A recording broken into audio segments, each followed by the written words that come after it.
Hey everybody, happy holidays. Our Christmas is over. New Year's hasn't quite arrived yet, but it's a nasty day outside, so I figured I'd make another stove.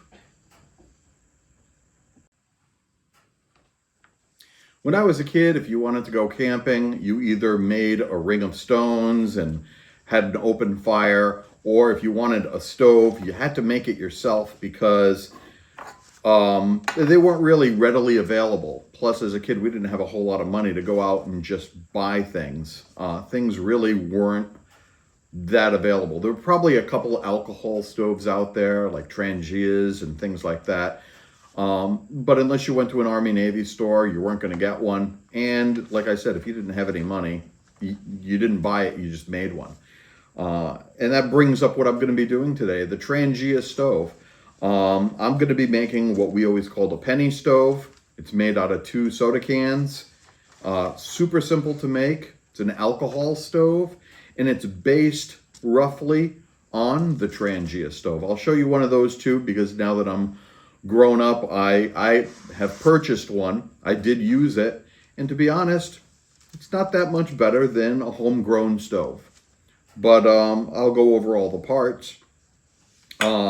Stove making still seems to be a pretty popular topic, and I know there's probably millions of videos out there.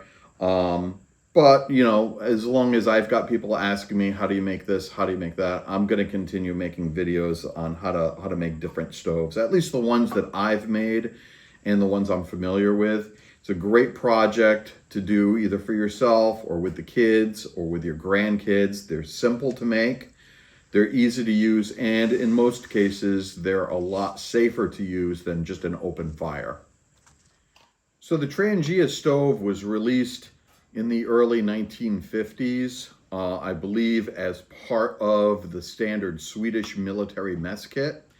Trangia as a company has been around since 1928, but they came out with the stove just to kind of complete the mess kit. And it's pretty neat. It's self-contained. It has, well, I'll go over that in a minute. It has a lid, so that way you can fill this with alcohol. There's a rubber gasket inside of the lid, so when I close this, I don't have to worry about spilling alcohol. That's one advantage it has over a homegrown stove. It also comes with a little simmer ring that I can put on here and adjust how high or how low my flame is. That's kind of a neat feature, but to be honest, I've never used it. Typically, it's just an alcohol flame, so it's not that hot. So leaving this burning on high is perfectly fine for me. All I'm going to be doing is boiling water, and once it hits a boil, I'm good. And I'm going to use that boiling water to either make my drink, coffee, hot chocolates, hot cider, or maybe rehydrating a dehydrated or freeze-dried meal. I don't do a whole lot of simmering and cooking. There's been videos of me and Marilyn sauteing fiddleheads and wild onions while we're on one of our foraging trips, but I probably wouldn't use an alcohol stove for something like that. That would be like a wood stove or burnt an open fire with a grill. But anyway, it is a neat feature. You can use this also to put the fire out when you're done using it to save alcohol. I do know that some people use this simmer ring to adjust the flame. But for the most part, I just drop the cap on to snuff out the fire, tighten it up, and then once it's cool to the touch, I can throw it in my backpack and keep going and hopefully not burn through all of my alcohol so that way I can use it again. The stove we're going to be making today is just one piece. The disadvantage is you can't cap it, the one I'm making, you can't cap it to save your alcohol. So you're really only going to put in as much as you think you're going to use. And whatever you don't use, you can always try to pour back into your carry bottle. Let me see. I usually carry alcohol in a small bottle like this. So you can always try to pour what you didn't use back into the bottle. Not a big deal. The advantage to a stove like this is it doesn't cost you anything, for one. It's made out of a couple of empty soda cans that you can either find or if you drink soda, that you can just use. We're going to be using the bottoms of the cans. The other advantage is weight. The Trangia stove is 3.1 ounces. And the one we're going to be making today, and it's going to vary depending on the cans, but about 0.3 ounces. So much, much lighter. So people who are more concerned with going ultralight, this is definitely an awesome option. Okay, so for today's project, we're going to start with 2 soda cans. And it doesn't matter how big the can is. I'm just using these little ginger ale cans. These are the only soda that we really have here at the house. We use these whenever we have upset stomachs or get a cold or a flu. We open them, shake them up, get rid of the fizz, and have a little ginger ale to help settle our stomachs. I'm sure there's healthier ways of doing it, but sometimes you just need to have a soda. So wherever you get your cans, it doesn't matter. I'm going to be using about 1 inch measured up from the bottom.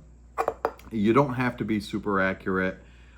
This is not rocket science, so you can be as flexible with how tall your can is. I like it at about 1 inch, and the one that we measured at 0.3 ounces is a 1 inch stove. So that's what we're going to be doing today. If you want to, you can use a tape measure and just measure 1 inch up as it stands from the table. I'm not going to be that accurate. But the first thing we're going to want to do is get rid of this paint. And you can either use a really fine sandpaper and just sand about 1 inch up, maybe a little bit more. That way you have a little bit of room in case you want to make it a deeper can. If you don't have sandpaper, you can always use a very aggressive like Brillo pad. It may take more time to do it this way, but it's an option. And just rub that on the can. And we're going to just take the paint right down to aluminum. Once that's done, we'll bring you back for the next step. All right, I finished sanding all the way around both cans. And as you can see, I wasn't super thorough. There's dents and things like that I didn't sand into. I just wanted to get the majority of the paint off to get it fairly clean. Once the stove is built, if I really want to polish this, I can. I'm just doing it to get the paint out of the way. These really don't get hot enough to burn the paint, so I'm not worried about fumes, but it's more about a cleaner look. I'm not trying to advertise for anybody on my alcohol stove. You can leave the paint if you choose. I always take the paint off on every can stove that I make, just in case. But once that's done, the next step is going to be cutting these. And there's a few different ways you can do it. You can make a jig. I've got a 3/4 inch piece of wood here. And if I put a Sharpie on it and measure up from the table, this comes to 1 inch. So one way is to just take the can and rotate it like this. And that's going to give me a 1 inch line, a cut line, all the way around the can, where I can either take a pair of scissors, dip these into the can, and start cutting and work my way down to this line to cut it out.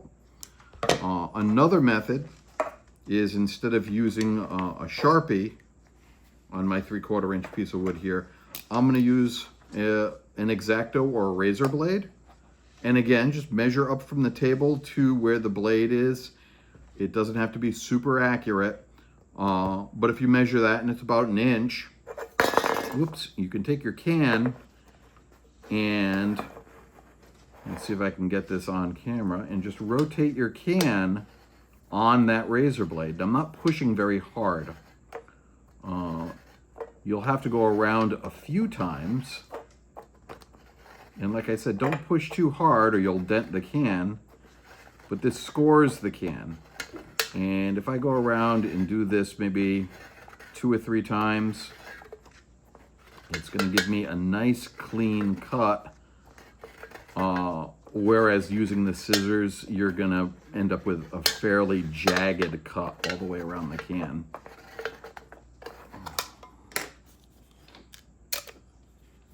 Okay, and once you get it cut through enough, you can just press down. And do you see how it separates? And just pop it, almost like you're ripping paper on a perforated line. It'll just break it right off, and here's the piece we're looking for. This is either going to be the bottom or the top, but this gives us one of our pieces. I just have to cut out the other one out.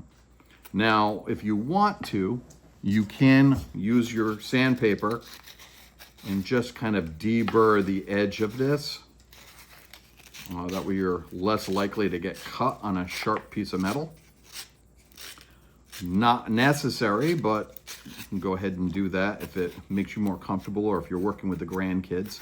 Now, I'm not too concerned about cutting myself. You can still cut yourself on this like a paper cut, but it's not sharp at all, really. So let me get the other one cut out, and then I'll show you the next piece. Now that I've got both pieces cut out, one of these is going to be the top, one's going to be the bottom. The one that's on the top is the one that you're actually going to see.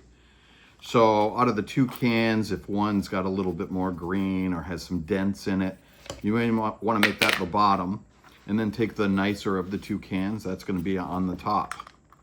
Once you know that, we're going to take the bottom can and just make tiny little slits. We're not going to go all the way down on the can, just right at the very top, just make a little slit. And you can either use scissors or you can use your knife for this, and just go all the way around and make, I don't know, maybe five or six little cuts. 1, 2, 3, 4, 5. I'll make a sixth one.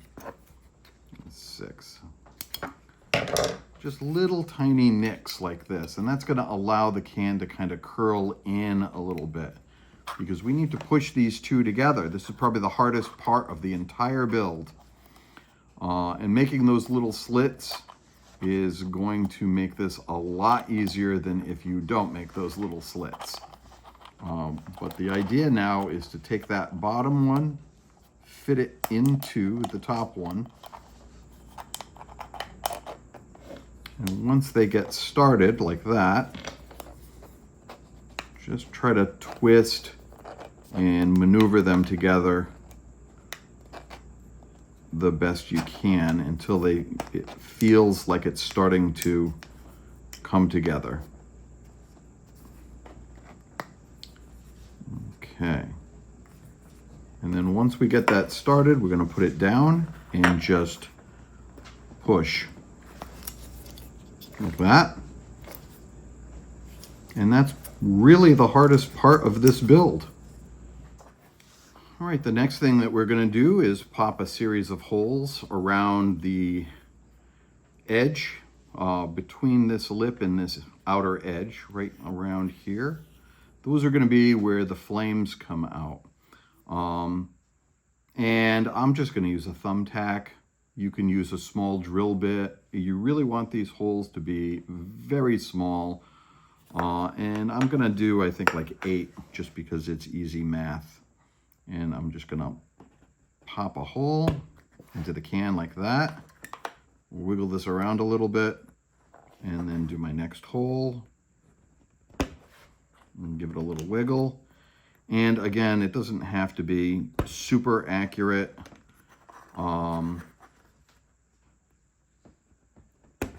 I'm just going to make a pattern here. I'll just do one across from each other, and then one between each of those holes.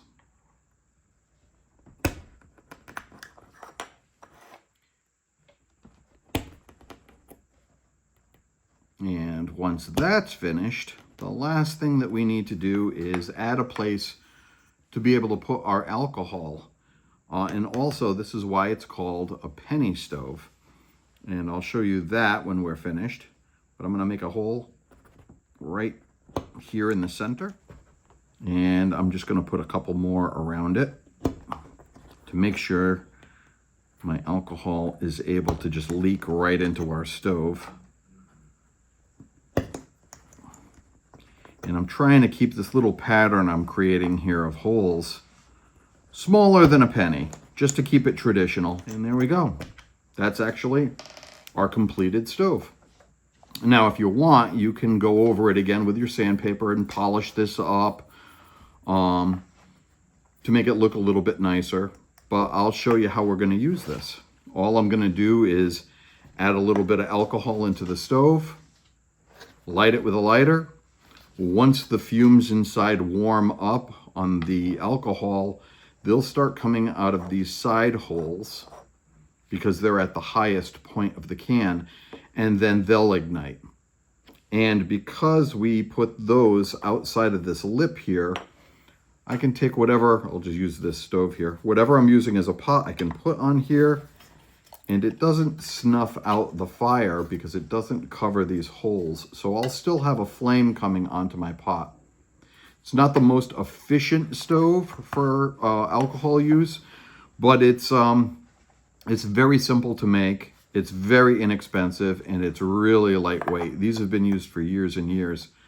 The reason it's called a penny stove is once you pour your alcohol in, get it lit, and these outside flames start appearing, you can take a penny, drop it in the middle of the stove. It covers those holes up. So your alcohol can only vaporize out of these outer holes here. It makes it a little bit more efficient. The reason I said I don't really use a penny is because if I put a pot or a cup of water on top of this stove, it does the same thing. It'll snuff this out so that the fumes can only come out of these holes here. But traditionally, that's what it's called, is a penny stove, and that's how it was used. Let's fill this up with a little bit of alcohol. I'll get it lit, and I'll show you how it works.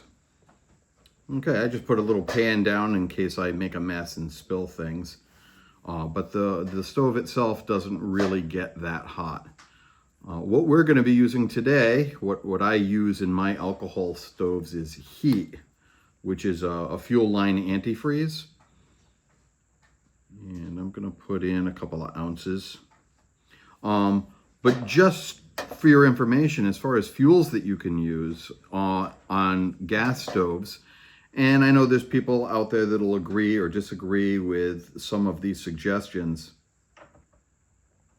You can use denatured alcohol, ethanol, white gas, dry gas, isobutane, kerosene, rubbing and isopropyl alcohols. You can use methanol. A lot of these gases have really nasty smells to them. You know, kerosene is more of an oil than a gas. So it doesn't work as well as far as putting out vapors and things. If you stick with a white gas of some kind, you should be fine. And typically you only have to put in about an ounce of your fluid, 1 to 2 ounces, depending on how long you plan on burning this. And then once you put your alcohol in, you can see how much I put in. Maybe half of this little bottle, maybe an ounce. I'm just going to use a lighter. I'll get that lit. And I don't know if you can see the flame or not. I can see it. I'll show a close-up of it. Once those outer jets start flaming up, I'm going to take my penny, drop it right there in the middle. That way the fumes can only come out of those jets that we created. And like I said, if you don't want to use the penny to snuff out that center flame, when you put your cup or pot on, that'll snuff out that center flame and it'll concentrate the flames coming out just those separate jets. This will boil a small cup of water, well, 1 cup of water, probably in about 5 minutes. You could make it more efficient by putting your pot or cup up on a pot stand. There's a lot of different things that you can do to play around with this to make it more efficient. There's 100 different designs for penny stoves. Throw my penny back in there. that make it burn a little better. And you can see once you cover those central holes, more gas will flow out of the sides. The size of the holes you use will change the profile of the burn, where the flames will either be bigger or taller or lower.